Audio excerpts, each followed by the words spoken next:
आज का दिन हमारे लिए और अत्यंत महत्व का है।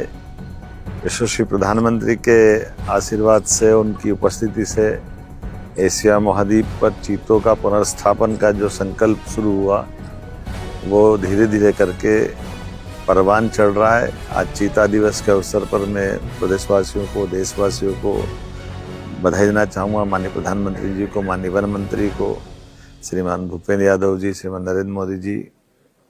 और आज हमने मादा चीता के साथ उसके 2 शावक छोड़े हैं। कुल मिलाकर के 32 चीते हमारे अपने राज्य के अंदर वर्तमान में है।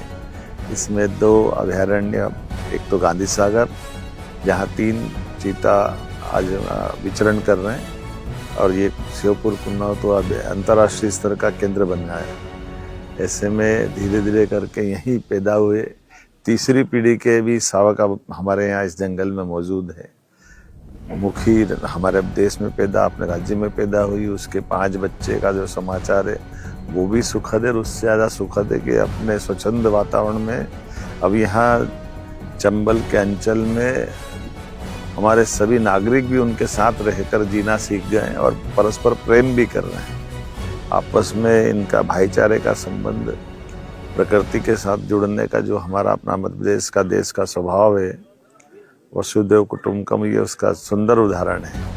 ऐसे में जब देश के अंदर टाइगर स्टेट मध्य प्रदेश है, लेपर्ड स्टेट है, वाइल्ड लाइफ के बहुत सारे जानवरों के आश्रय स्थल है, ऐसे में चीते ने अपना पुनर्स्थापन विश्व में सबसे पहले यहाँ करके हमारी उस आत्मीयता को मजबूत किया है। मेरी अपनी ओर से फॉरेस्ट डिपार्टमेंट को, हमारे सारे अधिकारियों को, मंत्री जी को इस अवसर पर सभी को बधाई देता हूँ और उम्मीद करता हूँ कि 5 गुना यहाँ पर्यटन बढ़ा है।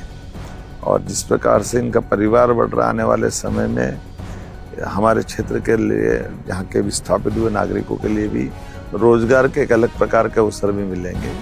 अब यहाँ का चीता मोरने से लेकर शिवपुरी तक दौड़ लगा रहा है और राजस्थान की धरती पर भी घूम फिर के वापस आता है।